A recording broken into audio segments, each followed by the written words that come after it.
이제 희원 형제님께서 반대하는 여러 입장들, 또 이제 경제적인 입장에서 얘기를 해주셨는데, 사실 저도, 물론 약간, 생각이 막 희원 형제님과 달랐던 건 아니었어요. 저도 옛날부터, 남북 통일이 되면 우리가 더 손해를 본다. 우리 대한민국이 가난해질 수밖에 없다라는 생각을 주변 사람들이 많이 하기 때문에 저도 덩달아 그 생각의 흐름을 타고 있더라고요. 그런데 제가 작년에 이제 전국 순회를 이제 전광 목사님 따라다니면서 제가 제일 존경하는 분 중 한 명이 이춘근 박사님이세요.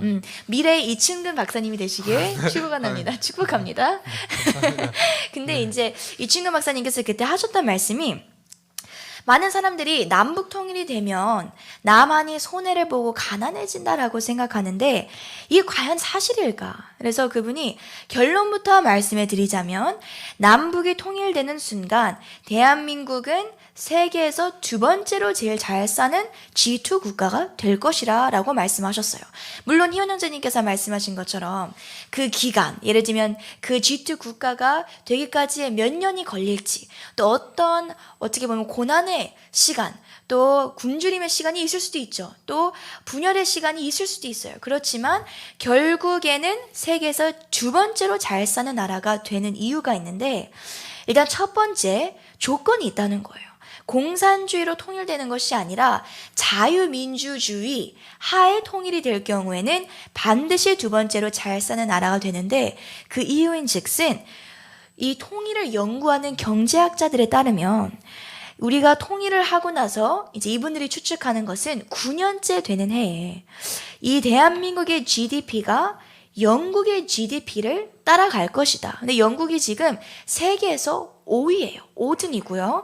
또 인구가 합쳐진다면 인구는 독일과 같은 나라가 될 것이고, 마지막으로 군사력은 프랑스를 버금가는 군사력을 보유하게 될 것이다. 그래서 이 세 가지, 경제, 또 인구, 또 군사력, 어떻게 보면 한 나라를 살리고 안보를 결정짓는 가장 핵심적인 기둥들이죠. 그래서 저는 이 말을 듣고, 사실 조지 프리드먼 박사님께서도 뭐라고 말씀하셨냐면, 이 대한민국과 북한이 통일되고 나서 2030년 무렵에, 이 뜻은 즉슨 통일되고 나서 9년을 더하면 2030년이거든요.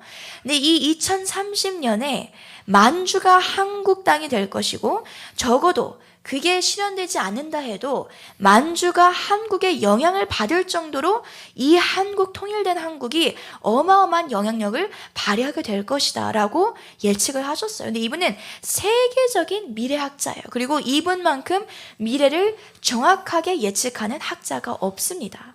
근데 제가 사실 이것을 또 방금 뭐 목사님들 얘기를 하시고 또 이제 신앙적인 얘기로 조금 풀이를 하셨는데, 이제 뭐 교회들을 향한 저도 크리스천으로서의 제가 항상 느끼는 감동의 메시지는 무엇이냐? 우리가 흔히들 말하는 그 표어가 있잖아요. Back to Jerusalem. 예루살렘으로 다시 돌아간다는 이 표어가 있습니다. 근데 사실 이 성경의 이 책도 사실 지금까지도 세상에서 제일 잘 팔리는 베스트셀러 1위가 C.S. 루이스의 책이 아니라 성경책이에요. 이 성경책이 왜 오늘날까지도 1위인가? 이 성경에는 그냥 허위적인 그냥 이야기, 동화의 이야기가 담겨 있는 게 아니라 성경에서 예견하고 말한 모든 것들이 다 이루어졌어요. 심지어 뭐 바벨론의 멸망부터 시작해서 로마의 멸망까지 하나도 빠짐없이 다 이루어졌다는 거예요. 그래서 우리가 이 성경을 통해서도 내가 신앙이 있는 사람이 아니고 나는 무신론자라고 할지라도 성경 하나만 제대로 읽는다면, 지금 이 마지막 이 시간, 이 세상은 결국 끝날 것이라는 것이 우리가 첫 번째 인지를 해야 되고, 그 세계의 흐름 가운데에 무엇이 이루어져야 되냐? 남한과 북한이 통일되어서 중국 삼성을 뚫고 이슬람권을 뚫고 다시 예루살렘까지 가는 이 시대적인 흐름이 지금 진행되고 있음을 많은, 특히나 남한, 대한민국 땅의 크리스천들이 이것에 우리의 초점을 맞추고 모든 일들과 사역들을 감당해야 된다고 저는 생각합니다. 그래서 아까 전에 희원 형제님께서 뭐 대한민국 국민과 북한 국민 간의 분열에 대한 말씀을 하셨잖아요. 사실 이거는 실질적인 문제예요. 왜냐하면 남한 안에서도 분열이 있는데 어떻게 분열된 국민이 또 새로운 국민을 우리가 영접할 수 있을까? 하나가 될 수 있을까? 이것을 우리가 생각했을 때에는 절대로 그냥 하나의 조약 또는 하나의 협상으로 이런 문제들이 해결되는 게 아니라 밑에 그 기반의 모든 기둥들이 이제는 실질적으로 우리가 하나하나씩 다지고 갖춰야 될 필요가 있다고 생각합니다. 그래서 사실 제가 한 이 말도 되게 추상적이잖아요.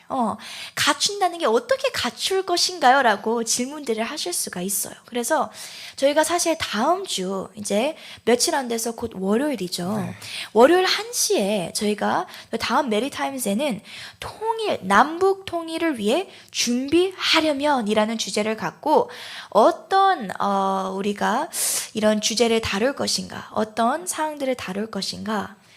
우리가 예를 들면 역사, 또 교육, 또 경제, 또 문화, 예술 이런 여러 가지 영역 가운데에 우리가 모르는 북한의 문화를 우리가 받아들일 준비가 돼 있어야 돼요. 우리가 미리 지금부터 북한의 문화를 미리 배운 자들은요, 남북 통일이 이루어졌을 때에 문화가 다른 저들을 어떻게 우리가 같이 한 나라로서 합류시킬 수 있을까 연구하고 실질적으로 이루어낼 수 있는 통일의 분석가, 연구자, 그리고 그런 사역자들이 될 수가 있습니다. 그래서 아까 전에 이 나연 형제님께서 목회자들이 많이 부족하다라고 말씀을 하셨는데 그 뜻은 즉슨 이제는 평신도 사역자들의 때가 왔다고 저는 생각합니다. 우리 모두가 왜 사실 우리 사랑제일교회도 저녁마다 주말마다 나이와 상관없이 왜 말씀으로 무장하고 열방제자교회도 월요일부터 금요일까지 하루도 쉬지 않아요. 심지어 토요일에는 국회 나가서 예배를 드려요. 왜 우리가 모두 말씀과 기도와 예배 안에서 말씀 사역자로 서고자 하는가? 그 뜻은 즉슨 내가 경제학을 공부하는 청년이라면 나는 이제 하나님의 말씀을 갖고 내가 그 경제 분야에서 사역을 해야 돼요. 절대로 마지막 이 통일의 때에는요, 우리의 지식만으로 할 수가 없어요. 이성으로는 절대로 통일을 이룰 수 있는 것이 아니라 이제는 나의 마음으로 저들을 품어야 돼요. 그리고 나의 마음으로 저들을 양육을 해야 돼요. 그렇다면 우리가 어떻게 그런 새 마음을 얻을 수 있는가? 이것은 사실 복음밖에 없다고 저는 생각합니다. 네.